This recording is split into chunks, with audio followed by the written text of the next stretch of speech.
We are live now. Yeah, now we are live. Okay, I'll begin. Hello, everyone. Also, Akash, if you can see and hear me, please also let me know if at any point I am not audible or if you can't see me. Because Sushmit, I everybody, can hear you and see you. yeah, hi. Also, just a small confession, everybody right now is facing some technical glitches from our end because it's raining in Maharashtra right now and there is some electricity cut off. So, yeah, first of all, okay, thank you so much for agreeing to do this on Sunday evening. You know, Sundays can be busy. And also, thank you everyone for joining us today.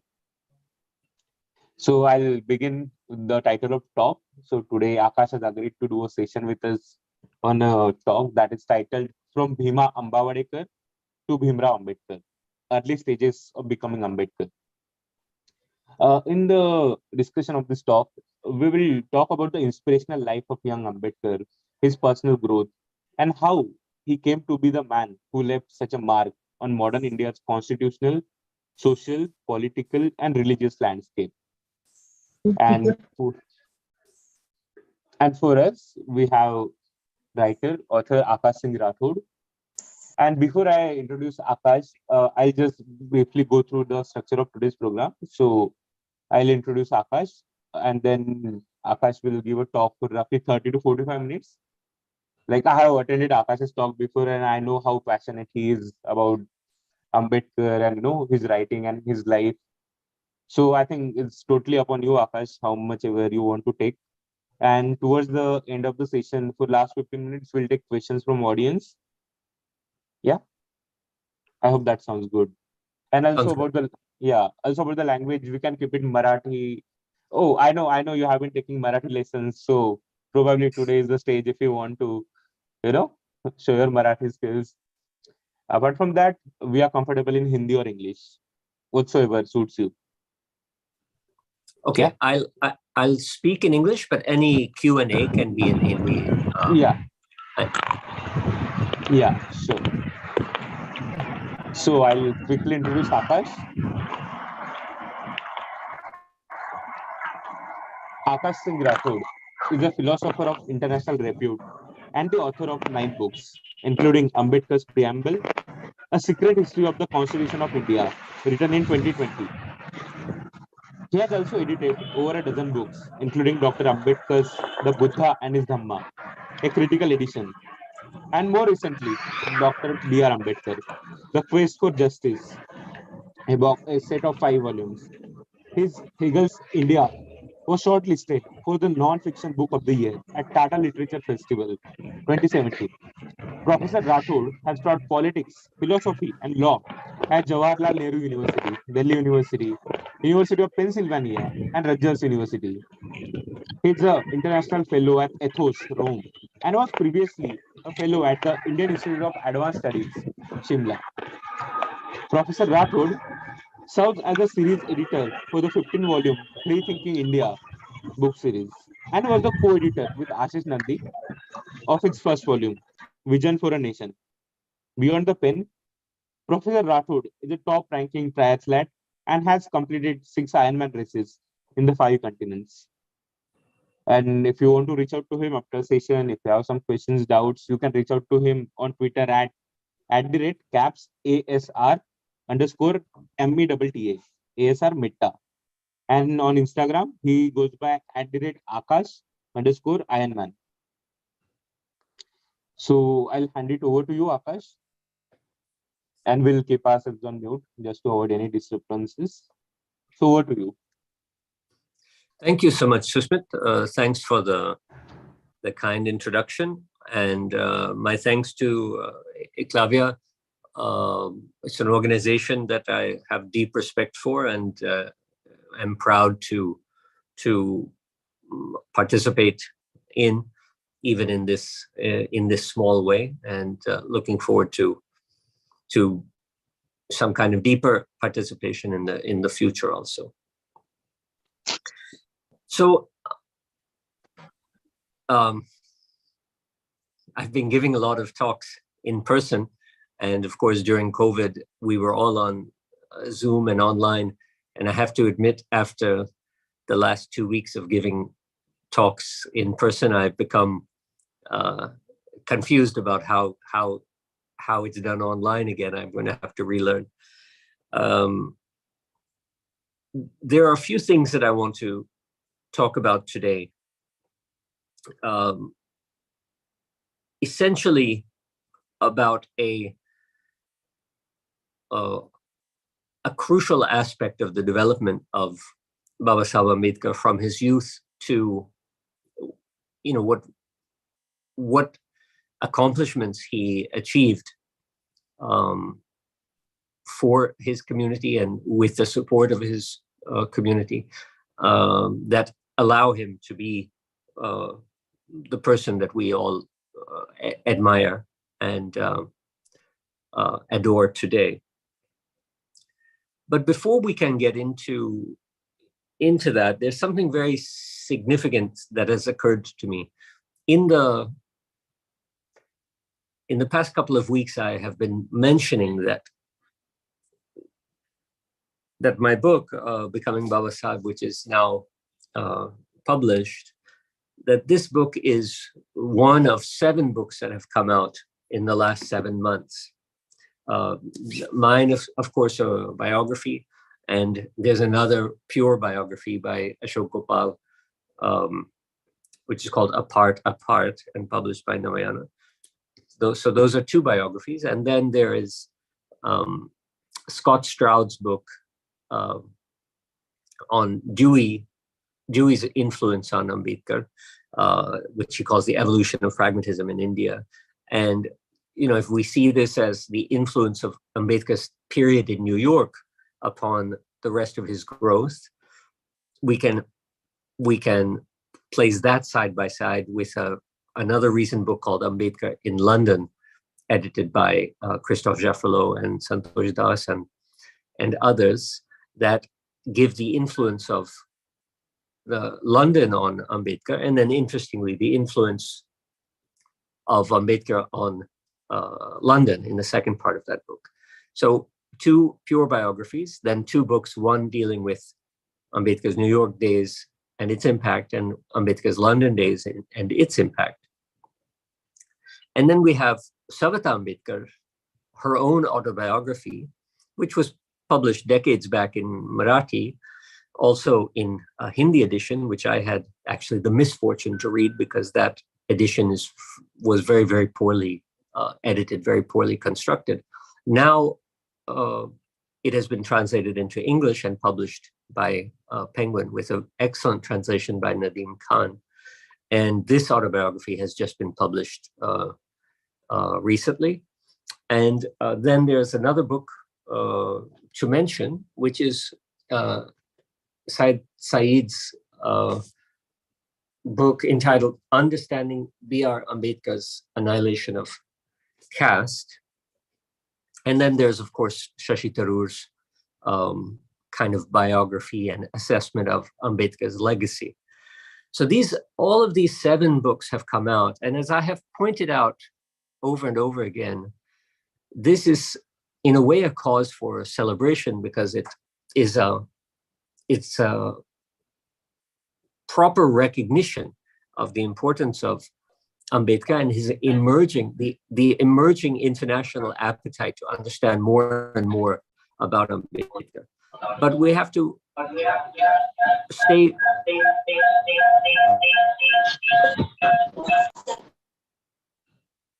stay cautious because there's a very simple fact about each of these 7 books, and that is that they have all been written by non-Dalits.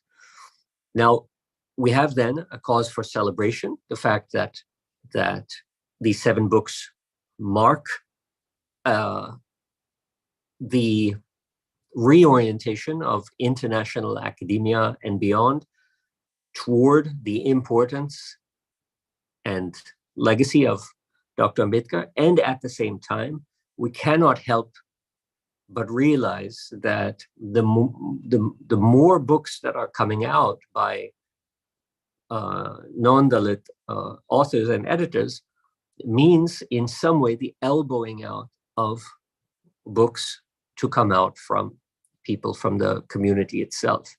So I want to discuss the dangers of that phenomenon with an entryway, my reading of Syed Said's book.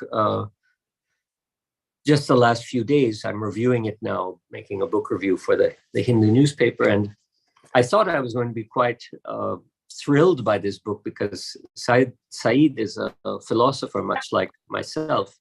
And, we philosophers might have our disagreements and so on, but we generally share sympathy.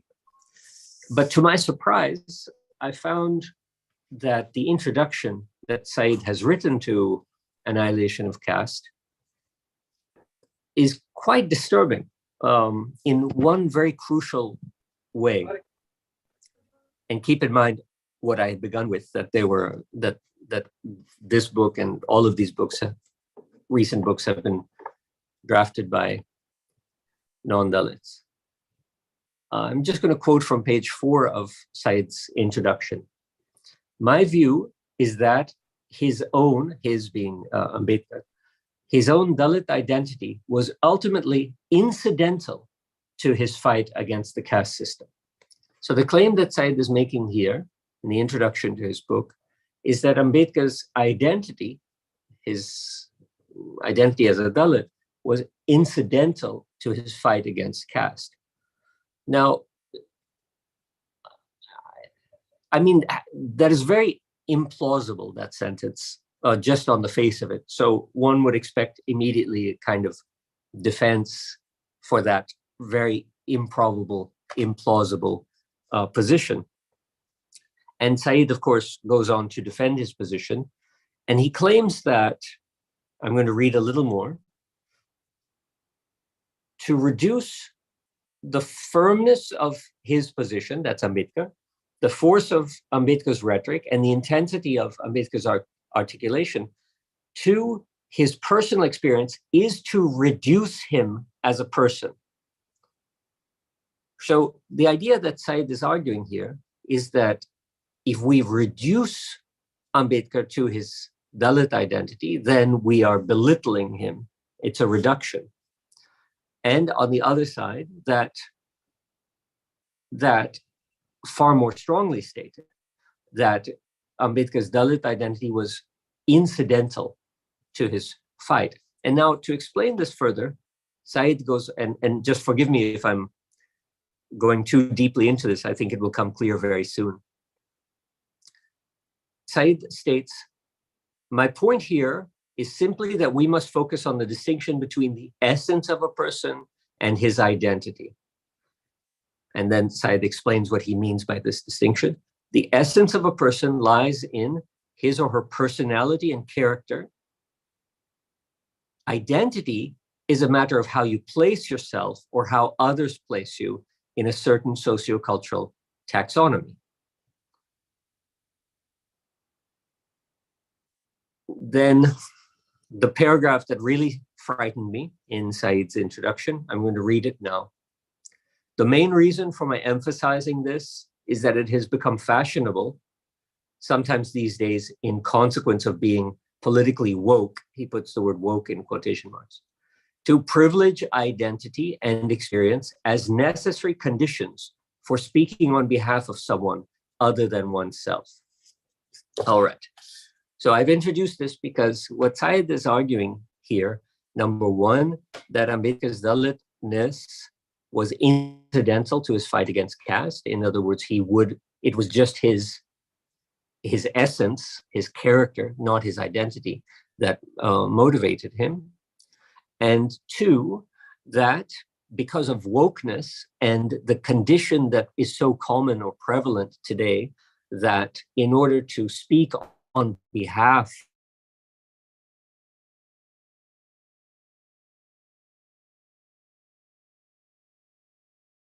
to be a member of that identity community in order to make those, to speak out authentically. And Said calls this wokeness, and he's against it. he believes that any member of any community can articulate, or as he says, speak on behalf of a Dalit or anyone from any identity whatsoever, because the condition for doing so is not a shared social location or lived experience. Rather, that's just wokeness in his understanding. Rather, the condition for doing so is empathy. Now, I hope already, I don't know how clearly I explained this is the heart of his introduction. I hope already you can make the inference, you can realize that this is very similar to what Gandhi himself had argued with Ambedkar, that he himself can claim to represent the untouchables because as he put it, Ambedkar was merely born untouchable, but Gandhi embraced it by choice. Or otherwise, when Gandhi would say, I have the experience of racial prejudice, which gives me analogically an understanding of what it's like to be untouchable. And then, of course, his claim to empathize with untouchables as the necessary condition for his representing them. Now, I believe plenty of work has been done to show that in this debate between Gandhi and Ambedkar in this respect, Gandhi's position was extremely patronizing. It was faulty, flawed, and Ambedkar was quite right in articulating that there is an aspect of lived experience that is required for the authenticity of representation of the community. And the evidence, for example, is the Harijanization of the Dalit community by people such as Gandhi, who claim to represent when they have no basis for doing so. Well, I'm horrified to see that Syed Said's introduction begins with this attack on so-called wokeness and this reduction of the seriousness of this issue, which I had introduced, non-Dalits writing, monopolizing now the production of knowledge and literature on Ambedkar. Now, there's just one point to make on this, and then I'll move into how Ambedkar viewed this, and then we can see it in the development of the trajectory of his life. The point is that this distinction between essence and identity, which Syed makes, that essence is somehow personality and character, and identity is nothing more than an ascription that society puts on you and that you yourself adopt for yourself, is a very bizarre intellectual framework that seems to totally ignore that one's personality and character are so intimately wrapped up with one's identity, and that identity can often unconsciously speak through one's personality and character, irrespective of one's awareness. In other words, the social construction of the so-called autonomous agent. So I'm supposed to be a kind of free-thinking agent who can make rational choices. But to make that my essence, as Said and other philosophers do, is to leave behind how over many, many decades, anthropologists, sociologists, and so on have disclosed for us, psychoanalysts have disclosed for us how our social identity is so constitutive of our individual agency. So so Said claims that it is a reduction to reduce Ambedkar from all of the things that he was to his Dalit identity. And I don't think anyone has an issue with that. To reduce the complexity of a person such as Ambedkar to any one thing is a mistake, even this identity. On the other hand, he takes the reverse and says that Ambedkar would have been who he was without that identity.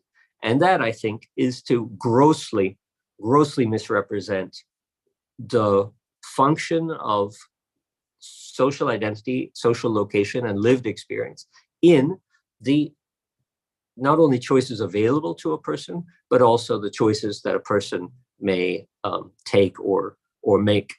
And there is no place better to see this than in the life of young Ambedkar, as I call him, Bhiva Ambadavekar, the name by which he was known when he was born, all the way through various stages from Bhiva Ambadavekar to Bhimrao Ambedkar, and then to barrister Bhimrao Ambedkar, bar at law, and then to Dr. Ambedkar, and then ultimately to Babasaheb Ambedkar. Each of these stages of evolution were exercises of a certain amount of agency on Ambedkar's part, but they were also paths that laid before Ambedkar because of social realities, social location, and because of conditions external to his ability to choose. And just like any one of us, each of our choices are a mixture of constraints that are imposed from without and also some from within that we have internalized, and our own exercise of some element of free agency in the middle of those constraints. Sometimes we're so constrained that we cannot choose what to do, but we can choose, nevertheless, what not to do. And that choosing what not to do, suggesting that we have generally fewer options to choose from, is nevertheless an exercise of some sort of personal agency. But the fact that we have to choose what not to do rather than what to do only is already suggestive of how social conditions constrain and frame the options that we have to make as agents. So Said's suggestion in his introduction that Ambedkar would have made the same choices irrespective of his identity is somewhat ridiculous, because the options that lay before him would not have been the options that would have laid before him had he not been born into that social location. So this kind of theoretical argument that Ambedkar would have written Annihilation of Caste even if he weren't Dalit is so befuddling, is so confusing, because what gets Ambedkar to 1936 is precisely the nature of his social and lived experiences that contextualize the free agency, the free choices that he makes between the circumstances that he has given and the options that he has as a result. Now, Ambedkar himself says something very, very different from Said that I think it would be worthwhile for us to listen to, because it's his own understanding of the nature of one's social location and the influence that it has on you, and his own understanding of how to wrestle choices and options out of a social world where all of the options that lay before us are particularly constrained or limited based on, for example, our class or our gender or our caste or our community and so on. You know, the availability of jobs, the availability of higher education, all of these things are thrust upon us generally because of our social location. Ambedkar wrote to his future wife, At that time, she was named Sharda Kabir. She would be called Bhiva Ambedkar eventually. That she should read a certain biography he had suggested for her by the Russian writer Leo Tolstoy. And she didn't want to read that biography for obvious reasons. I should tell you, I also have tried to read that biography and I couldn't finish it. I found it very boring and very depressing and very long. But Ambedkar insists, defending why he wants her to read, if not this biography, biographies in general. And I'm going to read what Ambedkar wrote now. I'm very fond of literature, particularly biography. Every man and woman's life is short, and the channel in which it runs is always very narrow. Consequently, the experience of every individual is always very limited. A limited experience gives a narrow range of sympathies. Unless one is aware of experiences undergone by other people, there is no ennoblement and enrichment in the values of our own life. So this is the first half of what he says, that he wants Bhiva Ambedkar to read biographies because of the nature of the limited experience that any one of us, any man or woman, has given their caste and class and gender and community and location, their language group, their region and whatnot. These all create a channel within which a person lives. And generally, it's very hard to see beyond that channel, outside of that channel. They're like blinders. So Ambedkar suggests to his future wife that the way to get rid of these blinders, in some respects, is to read biographies, because then you can sympathize with the experiences of others who are in different channels than you are. Now, we can see this today in the notorious algorithm. So each of us, many of you are on social media. And as you know, the algorithm of social media determines what it is that you like, literally the tweets or posts that you give a thumbs up or a like to. And it determines what it is that you don't like. It determines what it is that you spend more time consuming, and it starts to give you precisely what you like. And so what this algorithm does is it creates a channel for you to run in.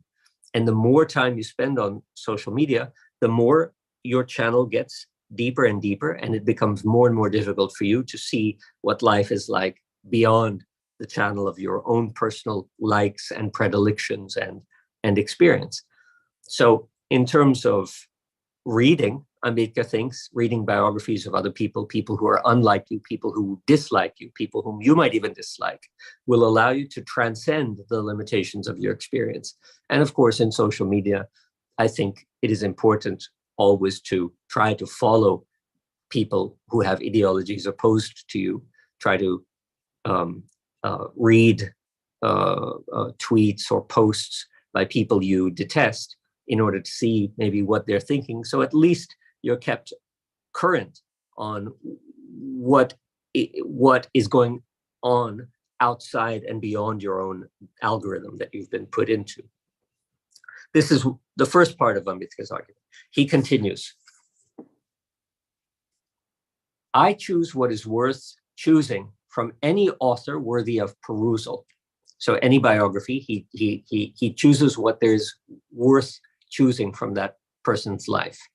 And I assimilate into myself and build my own personality, which, if you will allow me to say, is not an imitation of anybody, howsoever high. It is my own original self.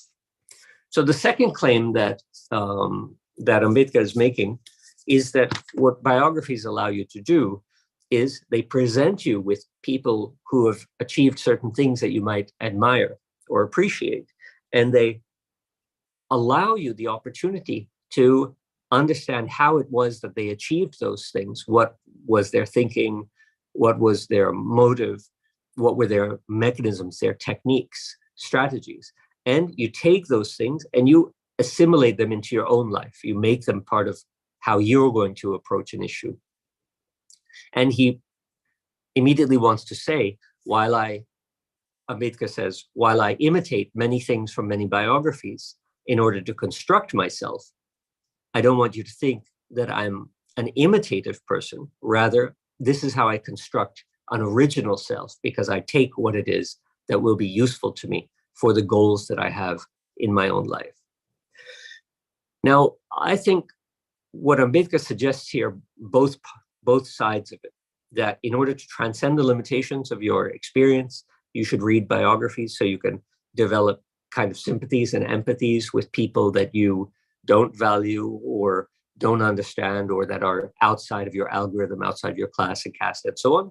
And on the other hand, that when you read biographies of great people who have achieved remarkable things, it presents you the opportunity to take some of those things and build yourself out of them, motivate yourself with them, and alter the way that you yourself will proceed in the future, having in mind this model, what we call exemplar,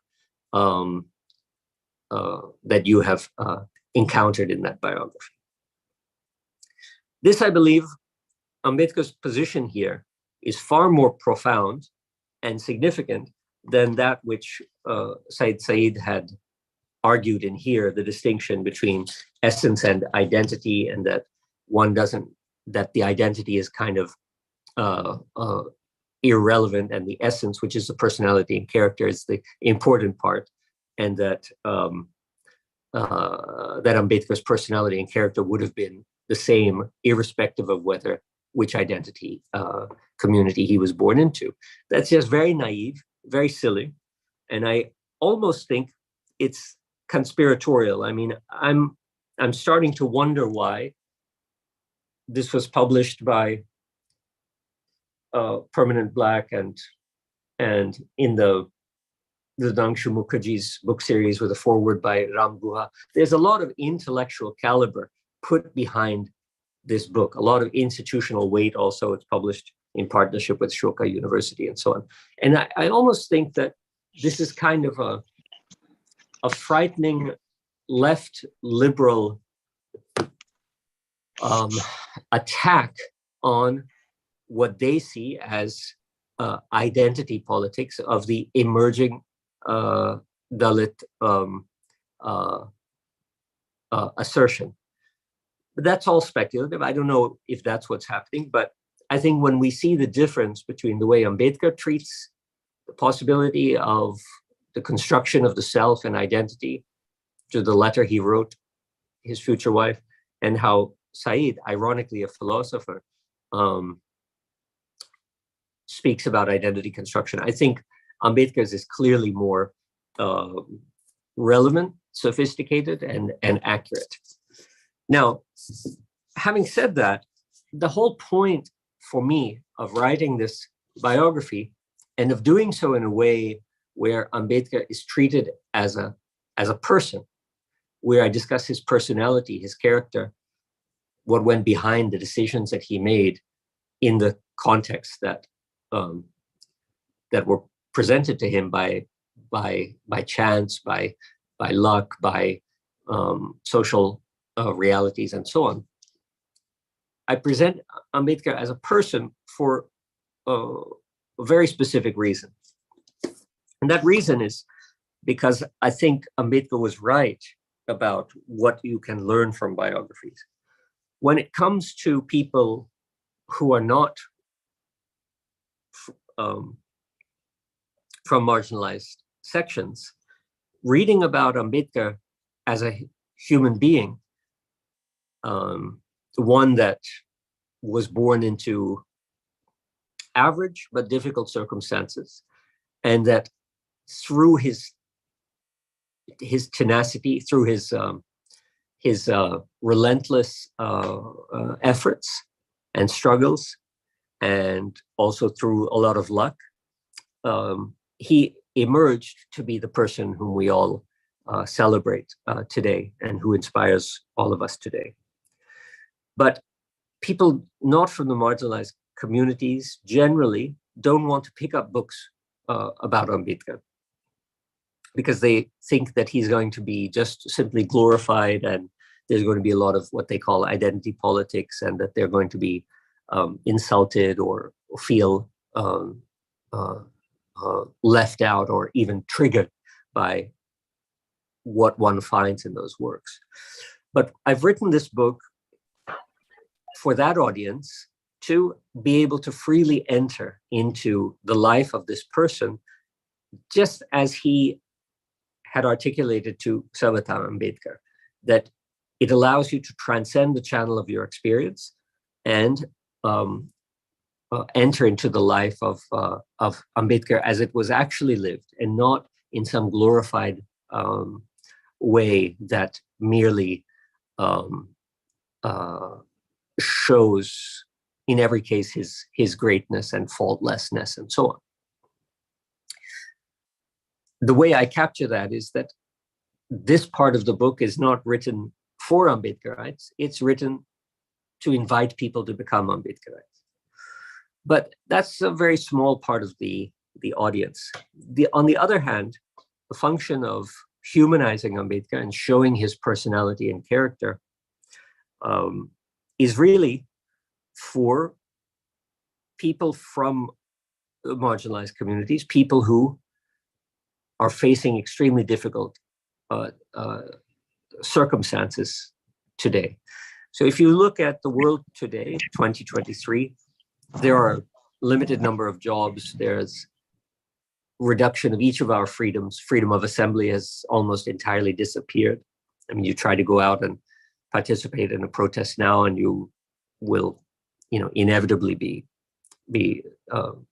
suffer some kind of brutal attack or be imprisoned. Freedom of speech has been undermined completely, so much so that someone who comes out and speaks truth in public can find himself in jail the next day. And social circumstances haven't particularly improved, especially for the marginalized, for women, for people from marginalized communities. They continue to find themselves excluded on university campuses, excluded from viable job markets. And anyway, the job market is very bleak unless you have a particular kind of skill and education, and getting that skill and education is extremely costly. So there's a vicious cycle there. And any way you look at it, the situation today is not bright. However, the bleakness of today's situation shouldn't leave someone completely cynical.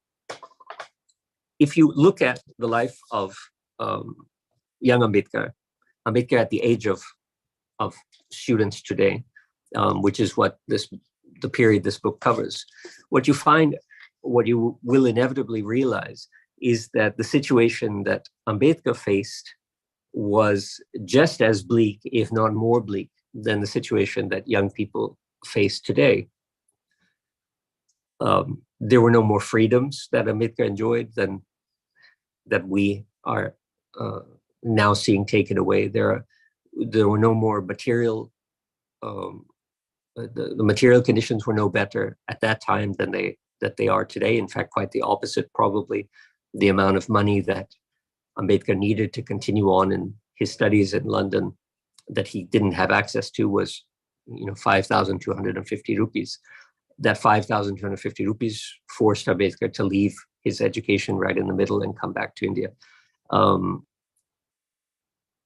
So the financial constraints he faced were no less than the financial constraints students might face today, and so on. So if you just think about it, the social, community, and personal life that Ambedkar lived around 1910 to 1930 was in no way of more advantage than the one that any of students or young people from marginalized communities live today.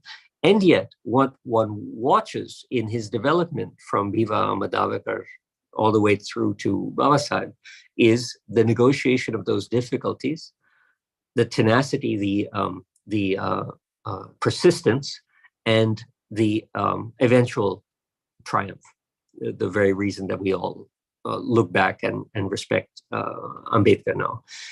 So this is what we call exemplarity. The biography of Ambedkar as a human being provides a kind of exemplarity. And just as Ambedkar had argued in his letter to Savita Ambedkar, one can pick and choose episodes from the life of such a person who made these achievements and assimilate them into herself or himself in order to help negotiate the perils and the darkness of these current times. So what I've tried to do in this biography is to present Ambedkar and his trials and his difficulties and his real lived realities, social realities, as a person with a particular identity, and show how he negotiated this and ultimately achieved, so that people today, students especially, can learn from this, can see what strategies he employed, can think about the tenacity, the persistence that he leveraged, can also acknowledge that some things are just blind luck that he was able to benefit from, and begin to orient the construction of your own individual self with the material that Ambedkar's life offers. Now, so much for all of the biographies and books that have been written by people from various social locations, non-Dalit. Said's interpretation of how he wants to present and read Ambedkar, and the danger that poses, I think, precisely because he's not from the community, and the absurdity of the claims that one doesn't need these lived experiences in order to have the perspective that Ambedkar had. To Ambedkar's own understanding of the function of biography, what it can do for you in allowing you to transcend your social limitations in a certain respect through an imaginative process of seeing what it's like to be another. And as I put it, that transcendence of the algorithm into which we're all locked today through social media. And on the other hand, Ambedkar's own personal use of biographies in order to assimilate aspects of those experiences into himself so he can better negotiate the problems in his own life. And my position that this biography or biography today can provide this for you in times that are very dark. Now, more concretely, what was it? I mean, what are some things that Ambedkar faced in his life that show that things could have been otherwise? I had mentioned all of these stages from Bhiva Ambadavekar to Bhimrao Ambedkar to Ambedkar Bharat Law and so on. And it's important to observe that every one of those steps had alternatives. Even going from Bhiva Ambadavekar just to Bhimrao Ambedkar might never have been. There's a story that is often told in all of the biographies about how when Ambedkar's father, Ambedkar's mother died when he was very young, and his father decided to remarry. And Ambedkar's mother-in-law started wearing the jewelry of his natural mother. And this made Ambedkar so upset that he thought he would run away and take the train down to Bombay and get work in the labor mills. And now, to us, this sounds just like some kind of a fanciful childhood story of someone who threatens to run away. But in those days, 9 out of 10 people from the untouchable community did precisely this. They became urban proletariat. They left the villages and the countryside, and they went to Bombay to work in the textile mills or become labor. And indeed, Ambedkar's own brother had done precisely this. So it wasn't just a fanciful thing. It is something that Ambedkar really might have done. And had he done it, it would not have been unusual. It would not have raised any eyebrows whatsoever, because everybody did it. But had he done it, he never would have gone from that very early stage of Bhiva to Bhimrao. And there are stories like this every step of the way. I had mentioned that it was a shortfall of 5,250 rupees that made him leave England and go back to India. And for that reason, he almost didn't become Bhimrao Ambedkar Bar at Law, Barrister Ambedkar. Now, one thing I didn't mention was that in focusing on Ambedkar as a human, as a person, there were many occasions for me to try to find that humanness in all of the available biographies. And the majority of the biographies written in English or other languages like Hindi, French, German rely on Dhananjay Keer's biography. And Dhananjay Keer's biography contains very, very little about the person, the personality, the character of Ambedkar. Keer's motive is to sort of line up Ambedkar like a national figure and present him heroically. When you look at the Marathi literature, of course, it is far more vast, and it has, songs and plays and dances and all kinds of pamphlets and everything. But when you look at the academic or the intellectual work, the kind that has sources and so on, it generally goes back to Karmodi's 12-volume biography. Karmodi has a great deal of personal details about the character of Ambedkar and so on. But what one finds is that what you find in Karmodi contradicts what you find in Keer. So this becomes very confusing for any biographer. I have finally discovered some personal details about Ambedkar, but it's presented in a context which might be suspect. Maybe these things didn't happen. Maybe these are just fables or stories. And more accurate information that I may have with footnotes leading me to sources and so on tells us nothing about the personality of Ambedkar. So what a biographer finds is that it's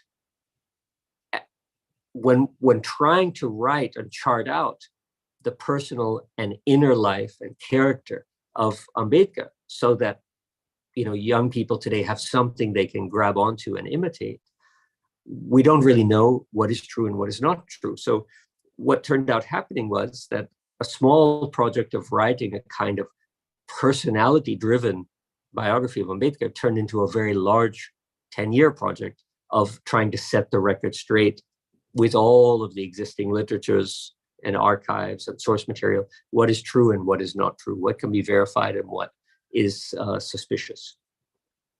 So the book became much, bigger project than I had originally anticipated, which was just to present the flesh and blood Ambedkar.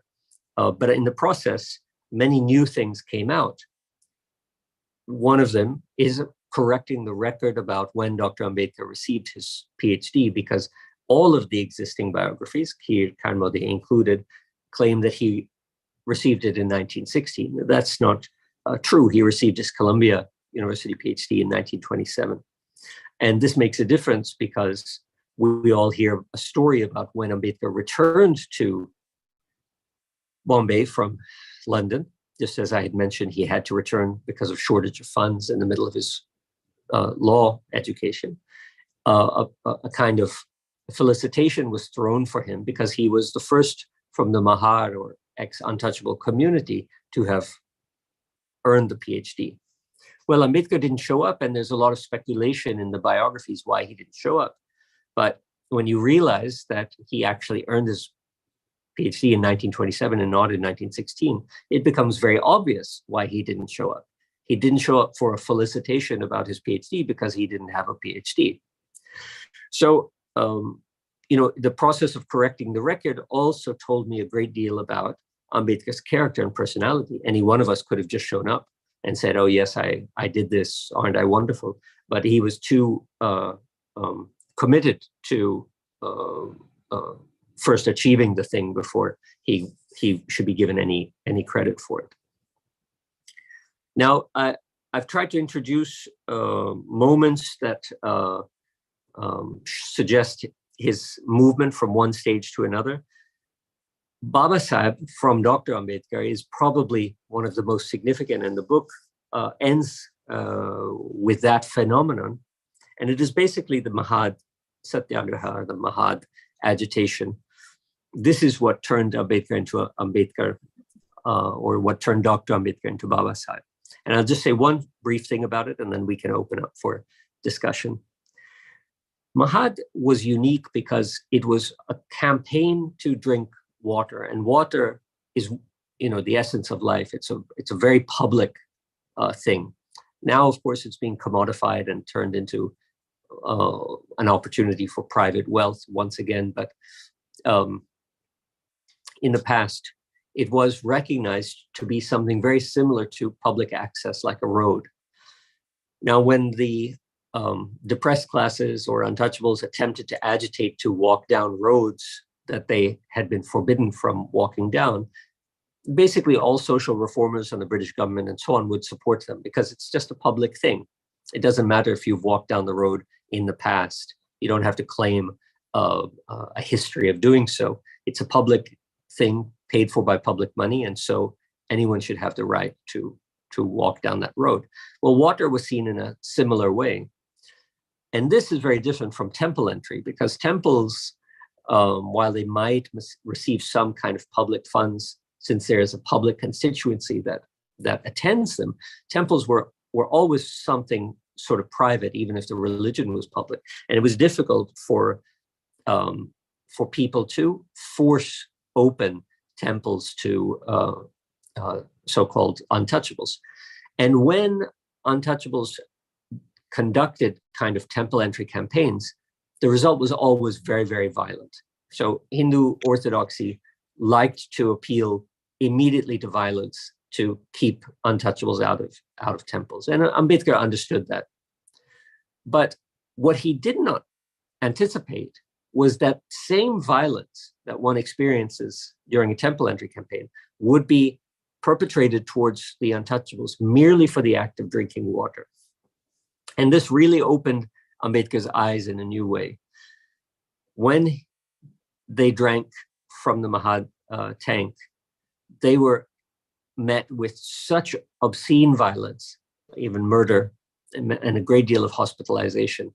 And Ambedkar had always made an analogy between drinking water and accessing a road. But here the violence was like doing some temple entry agitation. This changed Ambedkar's ideas about how much he could trust the Hindu community to support the rights of the depressed classes. It changed his attitude towards violence. He developed the doctrine, non-violence whenever necessary, non-violence whenever possible, violence whenever necessary. And it more or less changed his outlook on how he would have to interact with the majority Hindu community.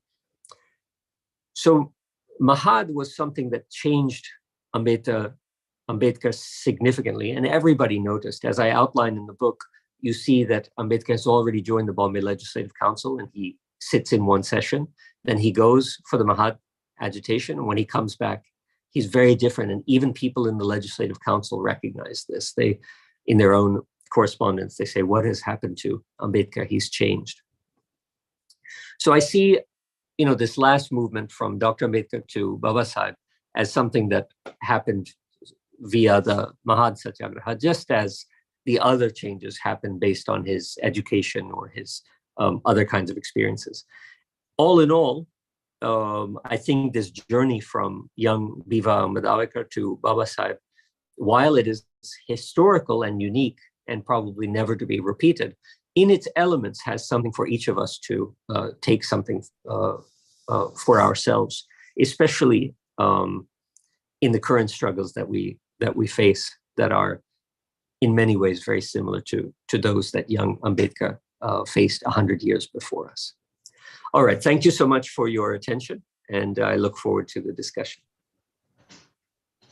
Hi, thank you so much.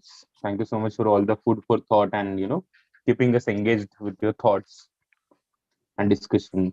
So I now open the floor to questions. So if anybody has question, they can just raise their hand or type out question in the chat box.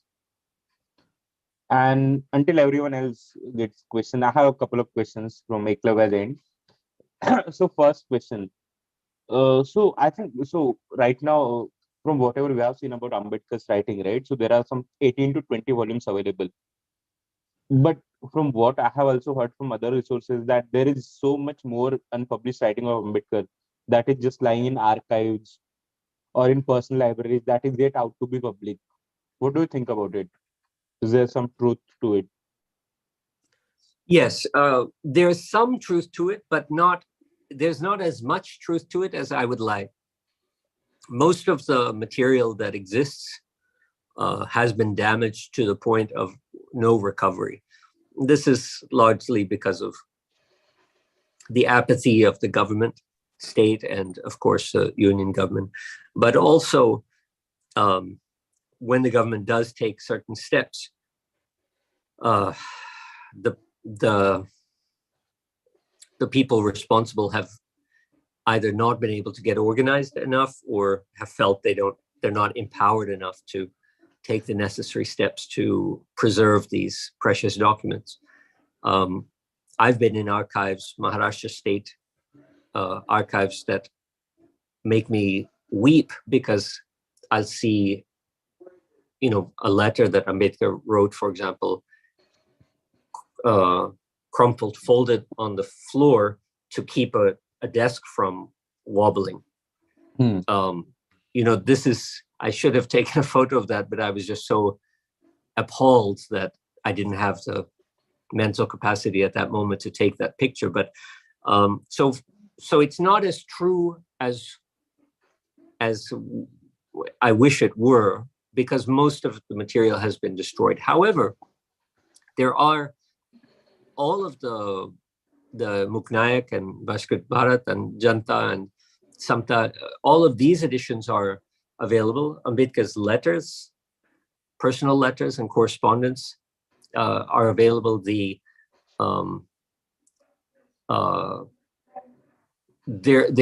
are these kinds of materials that have never been organized and systematically published.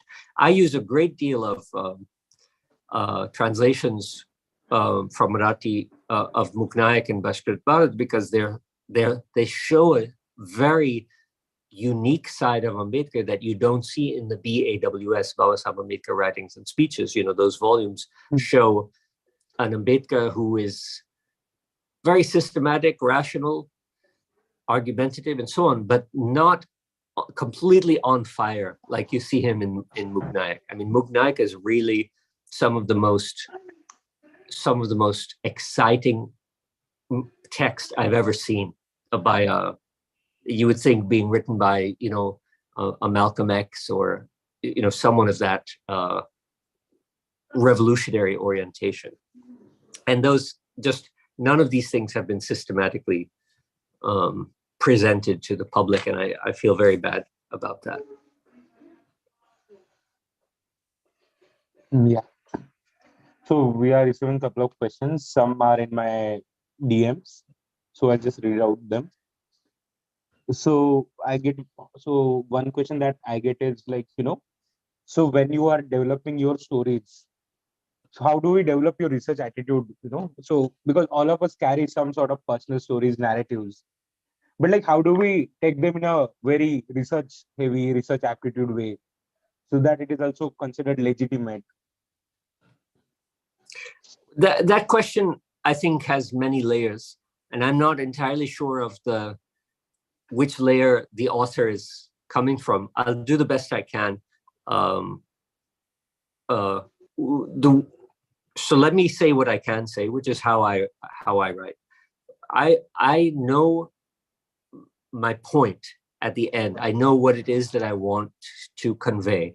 So while I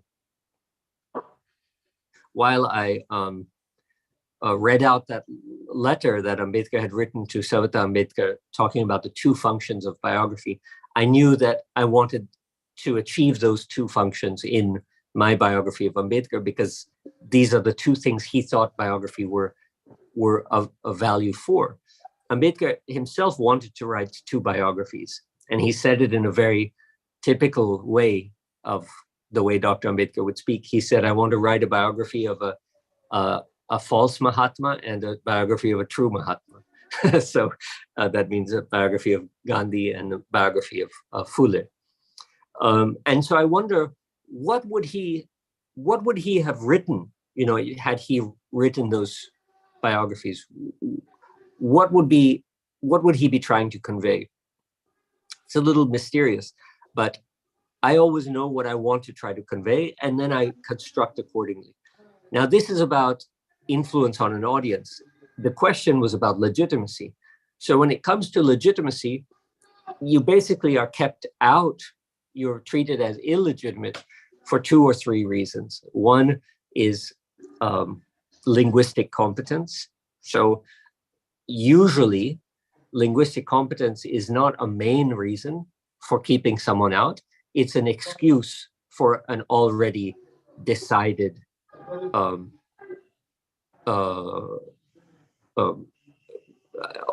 already decided idea to keep some person out. So the main reasons are usually from whether the author belongs or does not belong, whether they're included in the group or not included, and then of course what kind of a group it is. So in publishing, they don't want to publish students, and they don't want to publish people who haven't published before, and there's a lot of gatekeeping that goes on, and you really need to access mentors and people who have published, and you need to use them to help you get access. So many people ask, why do I share my email and phone number and so on? It's largely because I know that that unless you have a mentor, it's very unlikely to be able to publish. So I try to help people in that respect. So legitimacy then is often constructed as a question of merit, when it's not. It has nothing to do with merit. It actually has something to do with your connections, and then other factors like linguistic competency and have you published before and so on are just used as an excuse to exclude, when the real reason is that you're not an insider, you don't have those connections. So the main way to solve it, as you work on your linguistic competency and your argument and your footnoting and your writing professionally, you also have to try to make connections and contact people who can help you get your foot into the door. Yeah, thank you so much for that. Then I think Deepak has something to ask. Deepak, can you unmute yourself and ask the question?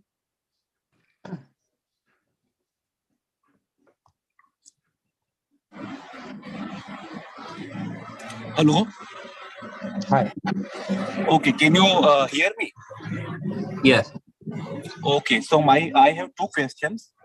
The first question is about the idea of becoming. So my question is, what is becoming? Is it something achieved and done at finally, or is it something in a constant battle with the untouchable being? That is my first question. And the second question is regarding your methodology of writing a biography. And I want to know, I'm curious to know how you met the resources, how you covered the journey of meeting different resources to constitute this great work. Thank you.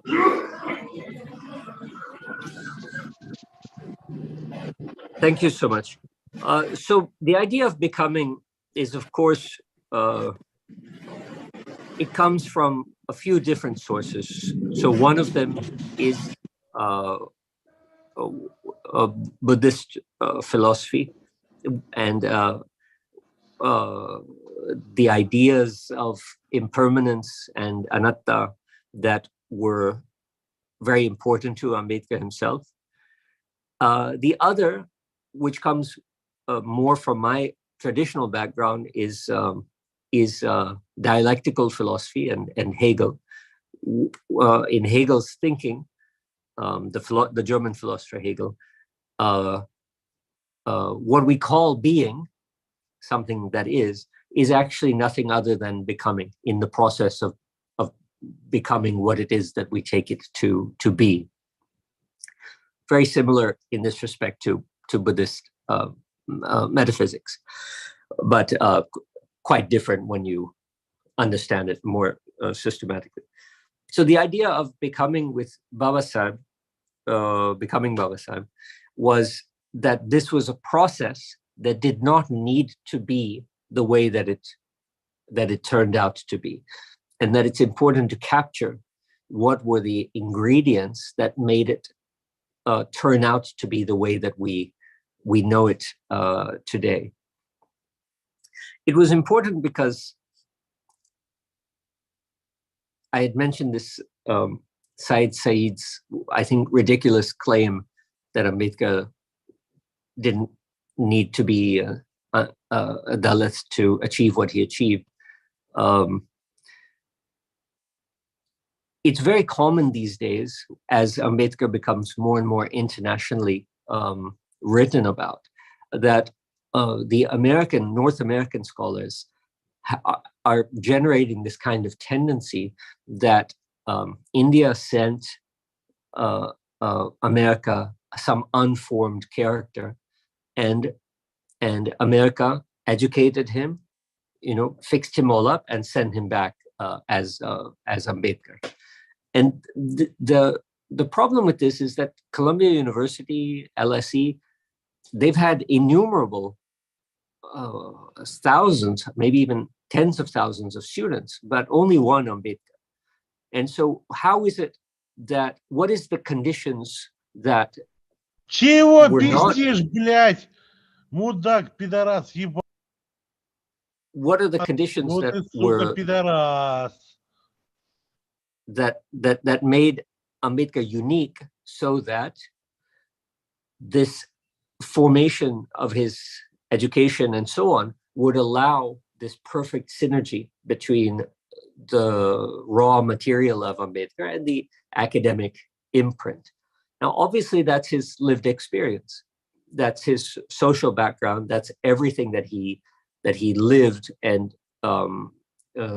breathed, that then allowed him to take a formal academic education and make it meaningful.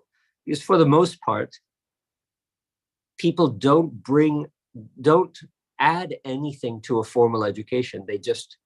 Formal education is something that they adopt. Whereas Ambedkar took a formal education and he made it his own. He didn't just study sociology, he contributed to sociology. He didn't just study economics, he contributed to economics, and so on. And so what it was that, so to resist this American idea that, a kind of unformed Ambedkar was sent to America and then a formed Ambedkar was sent back, we have to understand that Ambedkar, what is special about him is precisely the community and the social experiences from which he emerged that allowed him to think critically and productively about the education that he was being given. So the idea of becoming Babasaheb is this evolution through form and matter, through material conditions and formal academic and intellectual conditions that turn the most unlikely of persons into this historical person. Bhiva Ambadavekar was just one among millions. And statistically, it is so unlikely that he would have been the one to become Babasaheb. So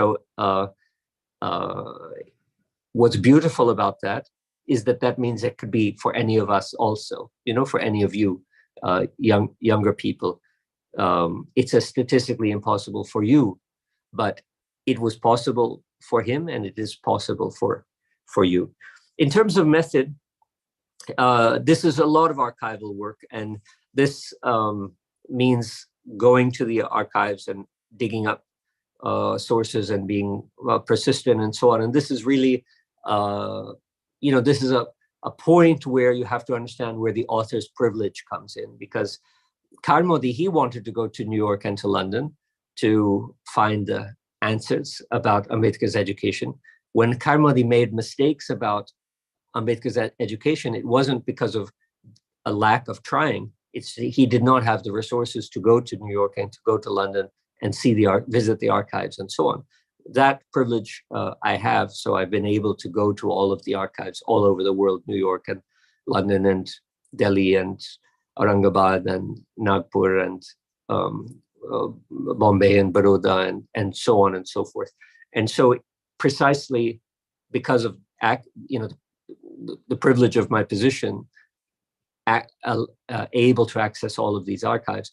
But also, I don't want to just say it's all privilege, because every New York University or London University professor has this privilege, but they have chosen not to do it. So there's also will, the will to do it that comes, that plays a part. But it's really about access to archives, and that is a very difficult thing to gain access to.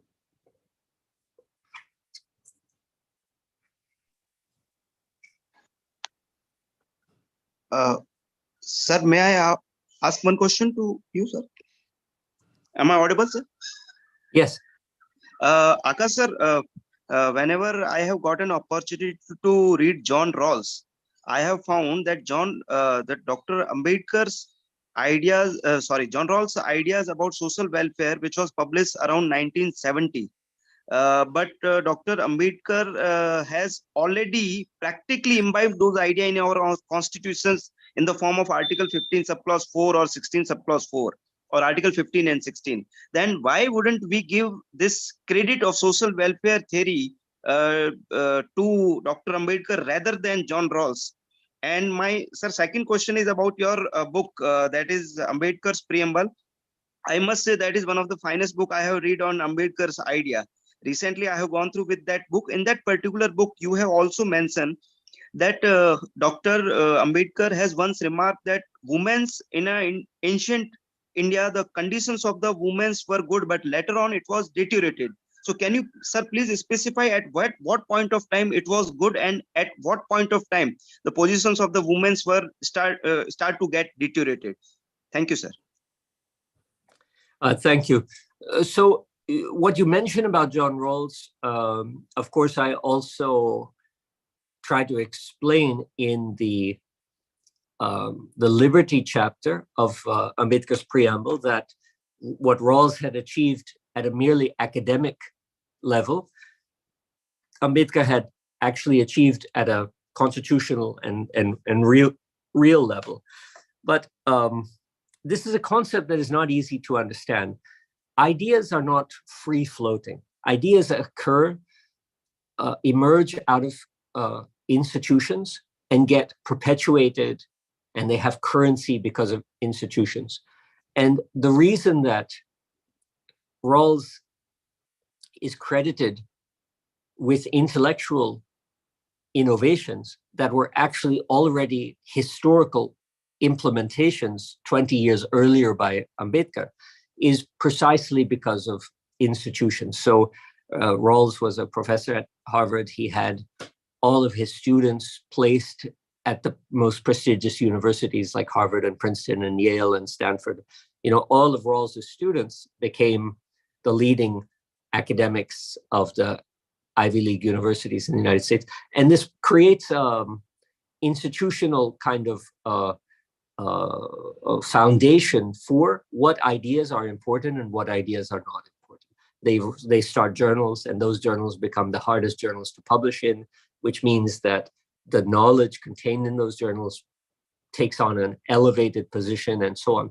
And it's really not about the content of an idea.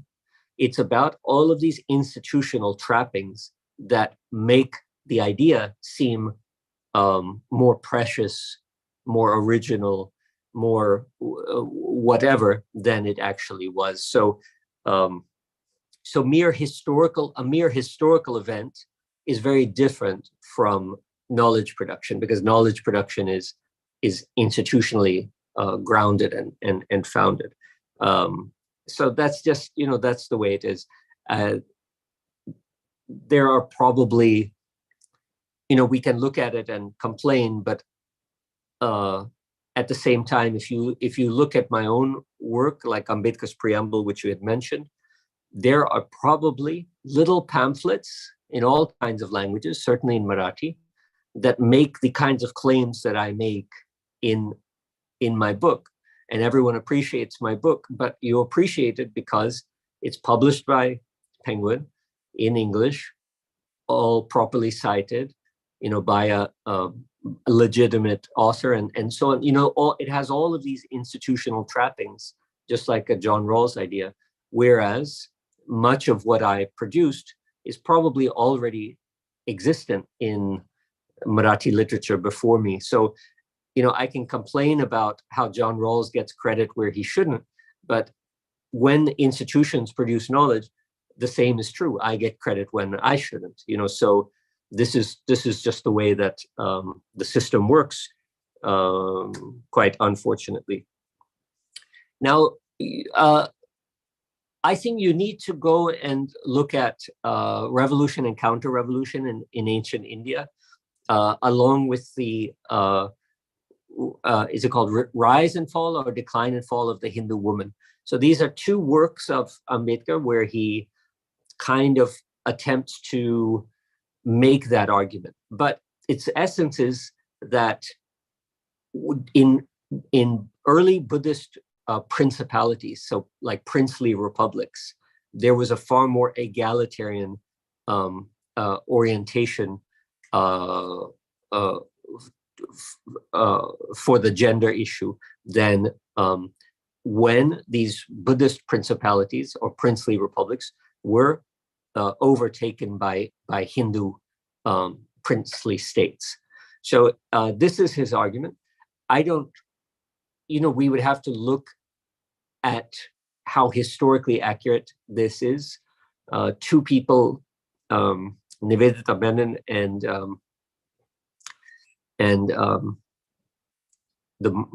our most famous historian, the woman who's now quite aged. Her name is escaping. Romila Thank you. Yeah. Yes, thank you. And Romila have both looked at this from two different points of view, and have said, yes and no. There are elements of truth to the claim, but it can't be postulated as a large scale truth by any stretch of the imagination. But those are the works where Ambedkar is making that argument. Thank you, sir. Yeah, and I think we are running out of time, and I think that brings us to the close of this, to the ending of this event. So once again, Aakash, thank you so much for making time on your Sunday evening, for talking to our students at Eklavya. And I hope we really have, future opportunities so that we could, collaborate with Eklavya, so we could be benefited from your wisdom, your knowledge. Yeah. So I think I'm very eager to do that. I like to come in person also. Next time in Nagpur, and and thank you very much. I'm so impressed with the kind of work that you do. It's really my honor to be invited by you. And please, if anyone asks you for my contact, just you can share it. So sure. Then anyone can feel free to reach out to me for any kind of help, and I always try to get back as soon as I can. Sure. Thank you so much. Thank you so much, sir. Thank you so much. Means a lot. Okay. Thank you. Thank you, Smita, Yeah. for everything. Yeah. Thank you so much, sir, for your time. Thank you. Bye. Bye.